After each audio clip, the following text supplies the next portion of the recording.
तीन ये तो है ना कि ऐसी कुछ चीजें हैं कि चलें जी पहले 100 लगी हुई है, 100 की जगह पे वो एक और बढ़ेगी तो, लेकिन ऐसी कोई चीज वहाँ से प्रोड्यूस हो रही है जो पहले 4 यूनिट है उसके, वो 100% कैपेसिटी के चल रहा है। अब हम इतनी जो है ना सेल बढ़ाना चाहते हैं सिर्फ 12%, उसके लिए हमें एक यूनिट तो लगाना, एक यूनिट और लगाना पड़ेगा ऐसे ही। वो यूनिट पे तो वो कॉस्ट है 25% डिफरेंट हो सकती है, डिफरेंट हो सकती है, सही है। वो और फिर सिनेरियो बन जाएगा। यहाँ तो हम कैलकुलेट कर रहे हैं in terms of dollars.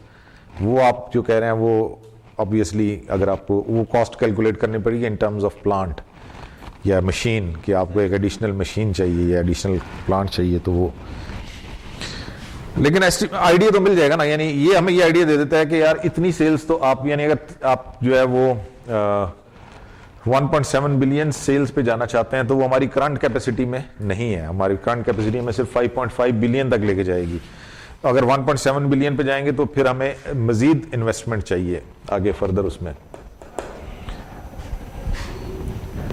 5.5 billion तक हम जनरेट कर रहे हैं सेल्स। 5.6 बिलियन के लिए हमें फिर एडिशनल इन्वेस्टमेंट चाहिए, मजीद फिक्स्ड एसेट्स चाहिए होंगे। और ज़ाहिर है वो इन टर्म्स ऑफ वो भी आप फिर कैलकुलेट कर सकते हैं कि एक मशीन कितने एडिशनल सेल्स जनरेट करती है, तो क्या एक ही मशीन से काम चल जाएगा या हमें एक से ज़्यादा मशीनें चाहिए, वो फिर उसको फर्दर ड्रिल डाउन किया जा सकता है। चलिए, ये अब आपने करना है। इनकम स्टेटमेंट को रिवाइज कर दें ज़रा।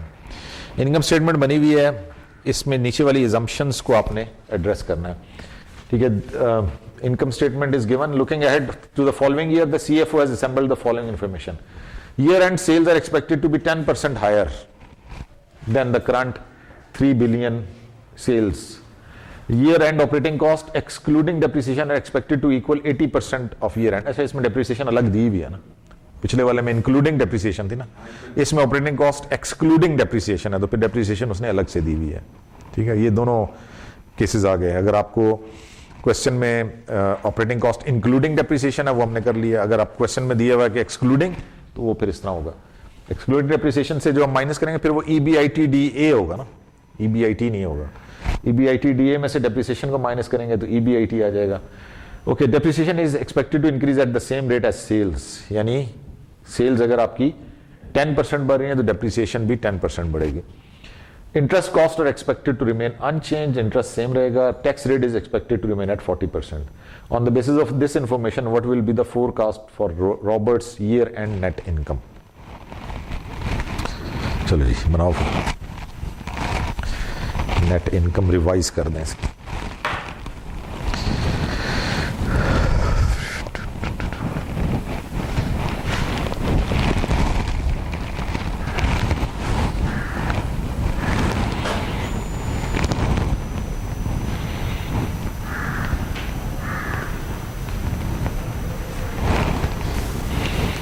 HRK 858 को ना, ये डिस्टेंस लर्निंग वाला है क्या हमारी क्लास में भी? ग्रुप में जो मैसेज कर रहे हैं HRK 858 ये DL के हैं? DL है, अच्छा। मैंने सिर्फ अप्लाई किया तो मुझे दूसरा से पार्लियामेंट में चेंज करनी पड़ेगी। पीपीटी मैं क्लास में बैठा।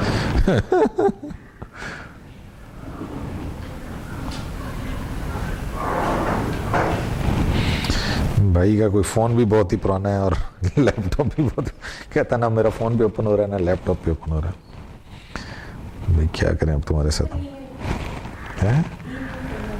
तब भी नहीं उसे ओपन होना ना, उसका सॉफ्टवेयर का इशू है भाई। मसला क्या, वरना मसला कोई नहीं, ये तो सबको खुल रहा है। हाँ, ये है, बस PDF में हम कन्वर्ट करके बेचते हैं उसको।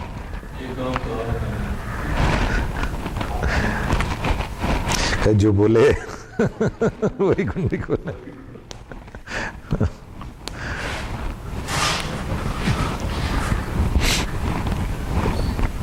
इस दफा DL वाले बहुत परेशान बैठे हैं, वाइवा होना उनका। वो कहते हैं हम DL नहीं, हम कैंपस ही आ जाएं तो बेहतर है। जाहिर है आपका ओपन बुक है, उनका वाइवा है, इनके जो वाइवा प्लस ओपन बुक दोनों है ना, वाइवा तो ट्रेडिशनल हो गया ना उनका, नहीं इनके ऑन कैंपस नहीं होगा, वो उधर से ही करेंगे। देंगे तो उधर से ही, लेकिन उनका 10% यानी 10 मार्क्स का 25 मार्क्स का तो 10 मार्क्स का वाइवा उसमें है।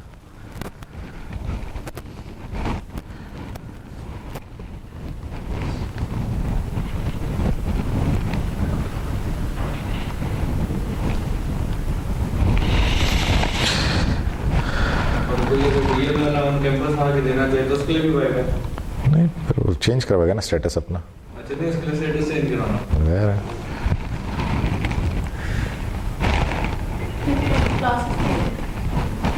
ज़ाहिर है तो स्टेटस चेंज यही है।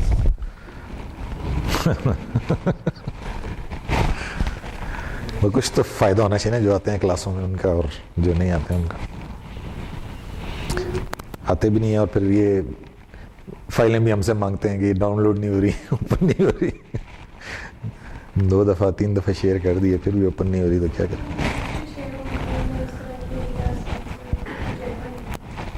हाँ सही बात है। 156 आ गया जी, और बताएं जी 156 क्या है, नेट इनकम? ठीक है,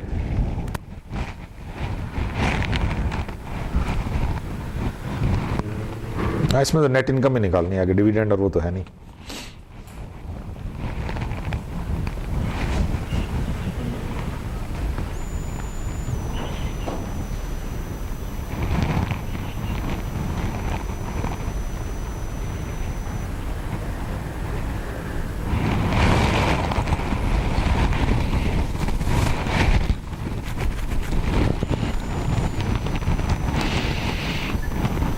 इस तरह का जो क्वेश्चन उसमें बस पहले आपने ये कॉपी करना है जो है, फिर उसके अंदर ही चेंजेस कर लें तो आसानी से बन जाएगा।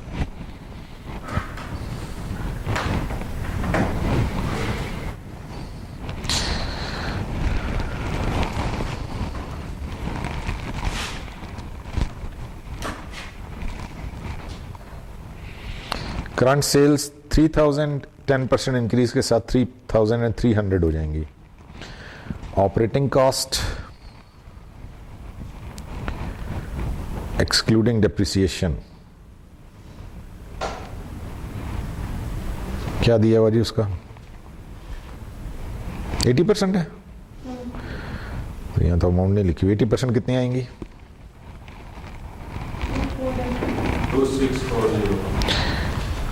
2640 जी वही ठीक है, 2640 ही है, ठीक है ओके। वो इसमें से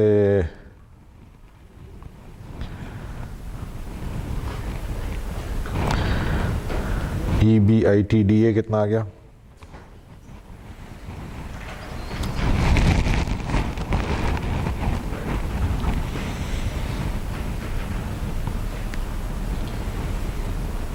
सर वो प्रीवियस स्लाइड है क्योंकि जो नीचे चीज़ें उधर से अभी इधर पता नहीं चलेगा कि वो कितने %। अच्छा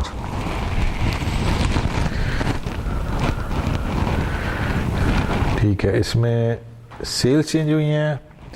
year end operating cost 80% of expected sales, यानी 3.300 का 80%, 3300 का 80%। और डेप्रिसिएशन में 10% increase, 30% increase. Depreciation is expected to increase at the same rate as sales. तो सेल्स अगर 30% बढ़ी हैं तो डेप्रिसिएशन भी 30% sales are expected, oh sorry मेरे यहाँ से 10%, 10% बढ़ी हैं तो वो भी 10% ही बढ़ेगा। 156 ठीक है।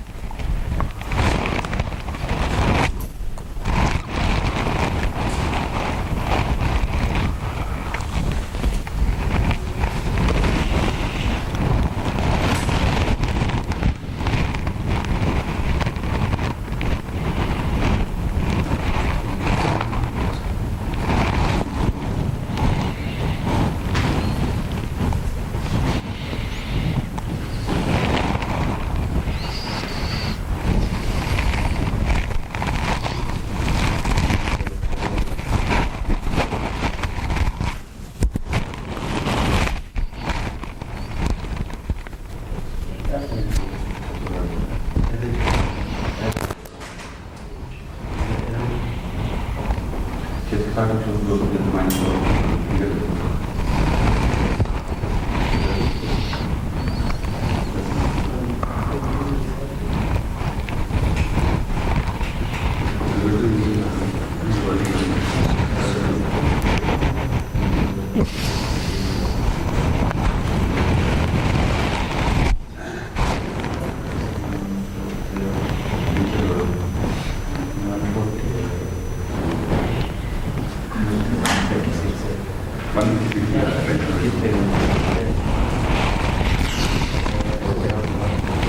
डिप्रिसिएशन 10% इंक्रीज की है, उन्होंने डिप्रिसिएशन 10% इंक्रीज की है। 275 हो गई। उन्होंने, मैंने कहा उनके नहीं आ रहा। सर वो आगे उसका टैक्स में हाँ टैक्स, अच्छा मतलब जैसे सारे टैक्स में घपला कर रहे हैं, ये भी टैक्स में घपलेगा।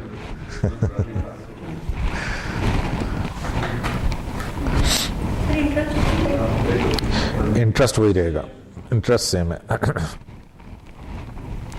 रेट ऑफ टैक्स भी सेम है और इंटरेस्ट भी सेम है।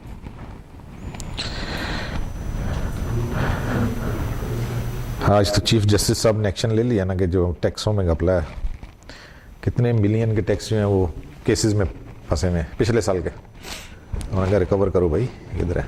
सर ये जो एफबीआर वाले FBR हैं, तो ये अपने ही ऑफिस खोल के बैठते होते हैं, खुद भी उनसे कंसल्टेंट वही, हाँ हाँ हम तो एम्प्लॉयज हैं, सैलरी में रिटर्न करा रहे हैं, बहुत ना मसला है। हाँ जो बिजनेसमैन आते हैं उनका ऐसे ही दाव पे ला रहे होते हैं, ये बना के ले, ये बना के ले, ऐसे करते हैं। तो नहीं, वो केसेस उनके कोर्ट में है ना, पता नहीं इस्लामाबाद हाई कोर्ट में कितने मिलियन के हैं, पेशावर हाई कोर्ट में कितने मिलियन के हैं, अब वो रिजॉल्व करेंगे तो फिर टैक्स आएगा ना, टैक्स तो फंसा हुआ है पाइपलाइन में ही है वो। साहब ने तो कहा हमारे पास बहुत पैसे है इसलिए ना, हाँ वो आया नहीं है ना, ये तो पड़ा है, वो भी अदालतों में पड़ा है। तो 17 से 20 पैदल पे बढ़ गया, हाँ और बढ़ गया।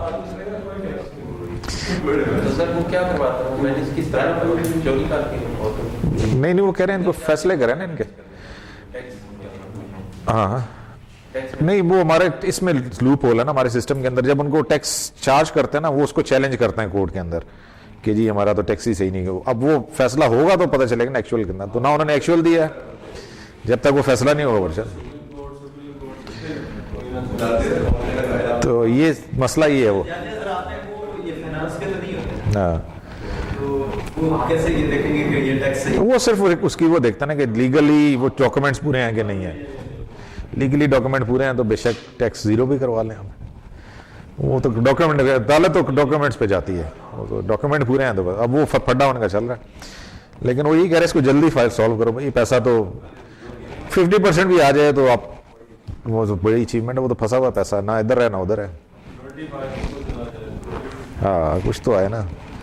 सर ये टैक्स जो है ये एक बार कटना चाहिए किसी एक चीज पे, वो बार बार ही जो हमारे तो बार बार है, पाकिस्तान में तो सही कह रहे हैं। अब एक बंदा सैलरी पर पहले उसकी सैलरी पे किया टैक्स, हाँ जी, फिर उसके बाद जो चीज बिजली पे, हाँ उसमें नहीं, और शॉपिंग में भी दो हैं अब, वो जो आप चीज ले रहे हैं उसके ऊपर भी टैक्स शामिल है, डब्बे पे भी लिखा हुआ उसने रिटेल प्राइस के अंदर, और जब वो अपनी वो कैश वाली रिसीट स्लिप करता है 17% फिर लगा देता है वो आपको, ये मतलब ये जाती है। नंबर होता है, अगर वो तो उससे ये वापस रिकवर हो सकता है किससे? अगर मैं टैक्स दे रहा हूँ, नहीं सर नहीं होता। का दे रहा हूँ सर, मेट्रो से मैंने किया है इस चीज का, हाँ जीएसटी है ना, ये तो इनकम तो नहीं। हाँ जीएसटी चलो नहीं है, इसके अलावा जीएसटी तो वापस नहीं होता। रेस्टोरेंट जो है, रेस्टोरेंट 17% जीएसटी लगा रहा है ना, वो तो वापस नहीं होगा, वापस तो ऐसे ही है। वो हमारा एक दोस्त था, वो गैस स्टेशन चला रहा था ना, तो सीएनजी का गैस स्टेशन था उसका, तो वो उसका रिफंड था, अब वो जो रिफंड जिससे लेना है एफबीआर वाले से, वो कहता है जी इसमें से इतने % इधर रखें तो चेक मिल जाएगा। वो बड़े उसको फिरे लगवाए ना, ट्रेन तो बड़ा मुश्किल है रिफंड करवाना।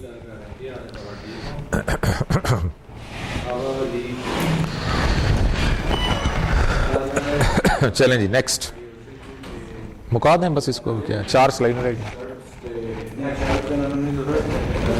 सर ये वाला क्वेश्चन जो है ना ये तो बेसिकली हो गया, क्या हो गया, ये क्या हो गया? इसमें भी इनकम स्टेटमेंट के वो ज्यादा क्वेश्चन इसी के हाँ हाँ हाँ इनकम स्टेटमेंट ऐसे ही है, हाँ क्विज हो गया। अच्छा ये कहने की कोशिश करें कि क्विज हो गया, वो ये वाला क्विज बाद में लेंगे। ओके जी, एक और क्वेश्चन आ गया, ये थोड़ा चैलेंजिंग क्वेश्चन है जी, इतना सीधा क्वेश्चन नहीं है। At year end 2005, total assets for Ambrose Incorporation were 1.2 million and account payable were $375,000. Sales, which in 2005 were 2.5 million, are expected to increase by 25% in 2006. Total assets and accounts payable are proportional to sales, and that relationship will be maintained. That is, they will grow at the same rate as sales. Ambrose typically uses no current liabilities other than accounts payable. Common stock amounted to 425,000 in 2005 and retained earnings were 295,000. Ambrose plans to sell new common stock in the amount of $75,000. The firm's profit margin on sale is 6%, 60% of earnings will be retained. So first question is, what was the Ambrose total debt in 2005?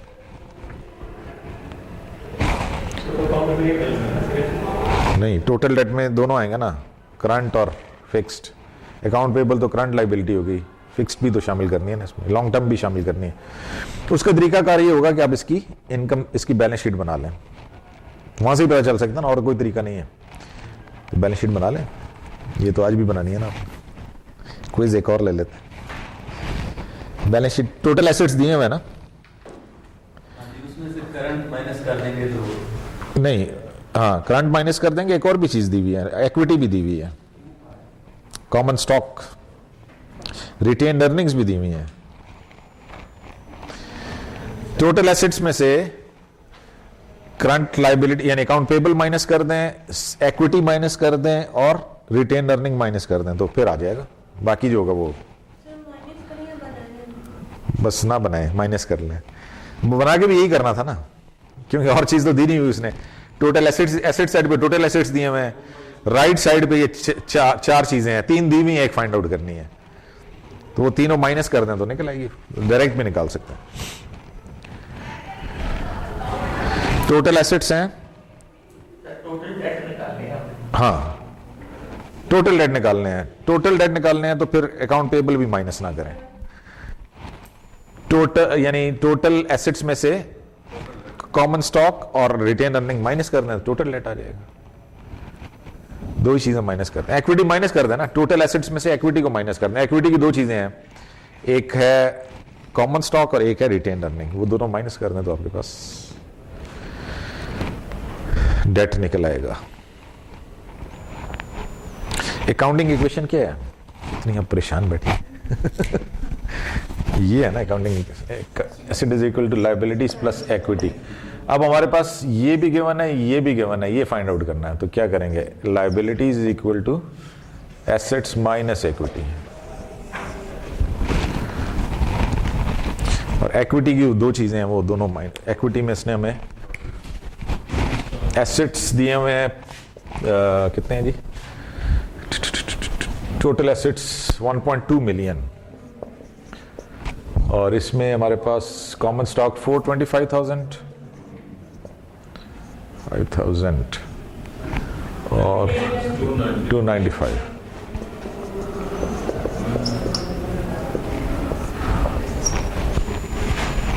वो 1.2 million पूरा लिख लें। ये आ गया आपका। बाकी additional information है, अब इसमें तो नहीं, अपनी एडिशनल आगे दूसरे पार्ट बी में है ना, इसमें नहीं है, आगे एक काम रहता है। ये इसमें उसने इतना ही पूछा है, एडिशनल इंफॉर्मेशन वो पार्ट बी के लिए है।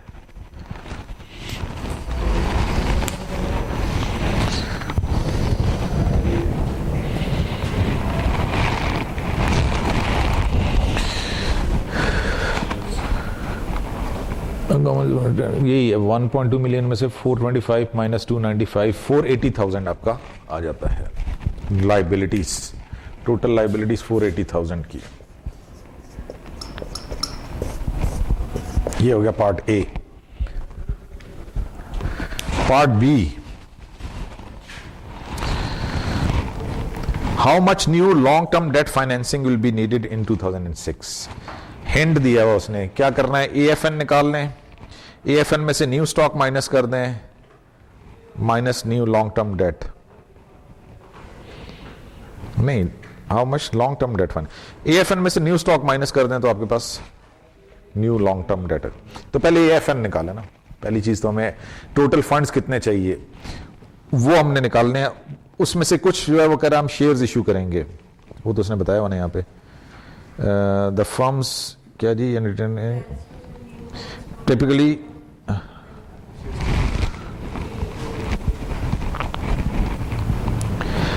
Ambrose plans to sell new common stock in the amount of $75,000. तो 75,000 तो न्यू स्टॉक से आ जाएंगे। बाकी पहले एडिशनल फंड्स टोटल कितने चाहिए वो निकालने एएफएन इक्वेशन से। पहले तो एएफएन इक्वेशन बना के एक पार्ट इसका हल करना, फिर अगली बात आ जाएगी।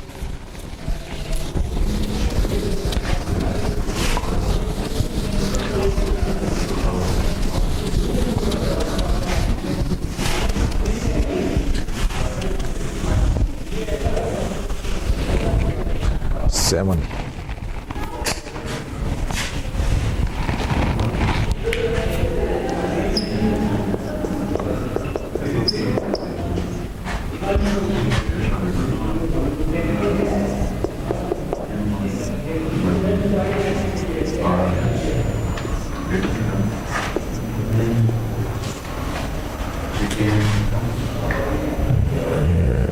Delta S,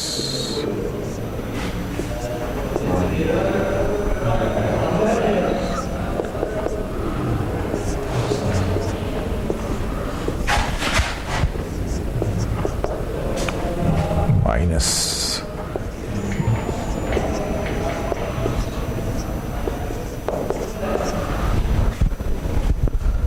total assets, accounts payable,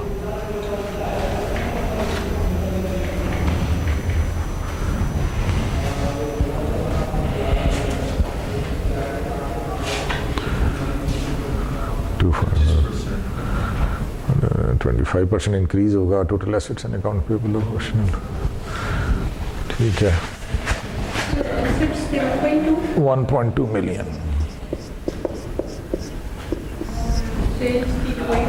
2.5,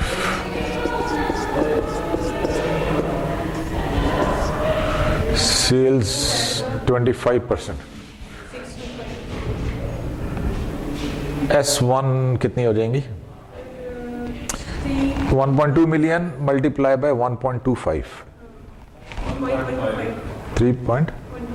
उसमें से ये 1.2 माइनस करें, डेल्टा एस निकलेगा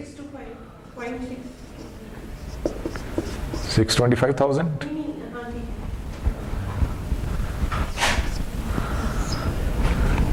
अकाउंट पेएबल तो इसके पास हैं 375,000।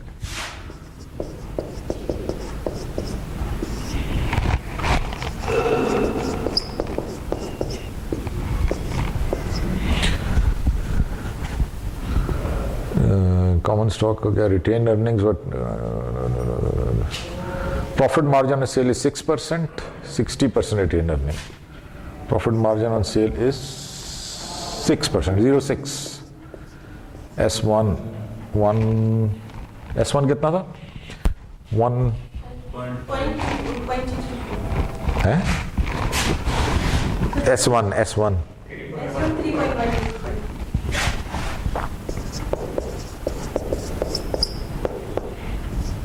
retention ratio is 60%, 60 of this profit का 60, ये प्रॉफिट आ जाएगा ना, ये प्रॉफिट है, ये चीज प्रॉफिट निकल आएगी, इसका 60% रिटेन अर्निंग आ जाएगी। सही किया कि नहीं किया भाई?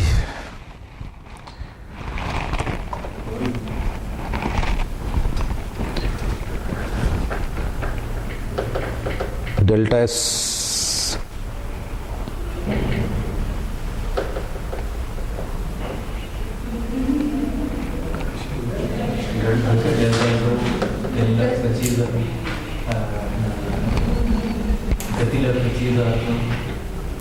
ठीक है, इसको सॉल्व करें।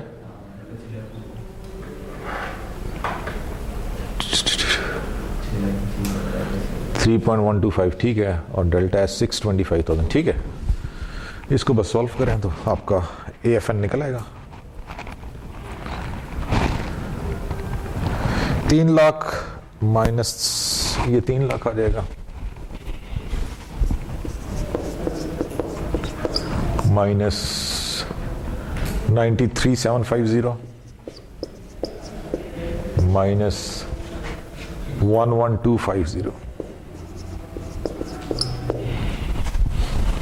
ये कितना आ गया? सर ये डेल्टा एस वो उसको बाद में करते हैं। इसके साथ में सेकंड क्वेश्चन है एस स्टार एस नॉट के साथ और इंक्लूड इसके साथ अगर वो आगे नहीं लिखा होता डेल्टा एस, हाँ, इसके साथ आगे डेल्टा एस, इसके साथ नहीं लिखा, ये दो इकट्ठे हो गए मिलके। ये माइनस है वैसे तो, माइनस और इसके साथ 6,25,000 इसके साथ मल्टीप्लाई भी हो रहा है, ठीक है।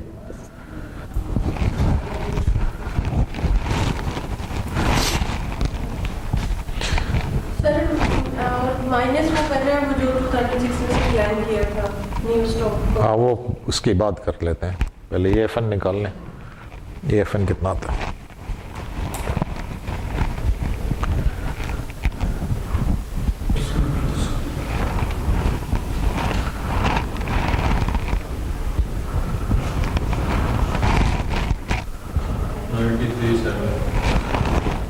$93,700 750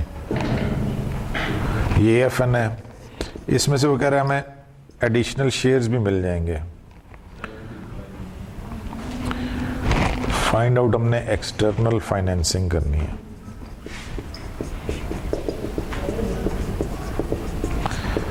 AFN में से एडिशनल शेयर्स माइनस कर दें,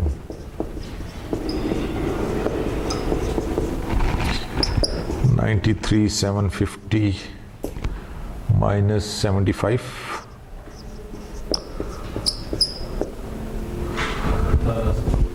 $18,750।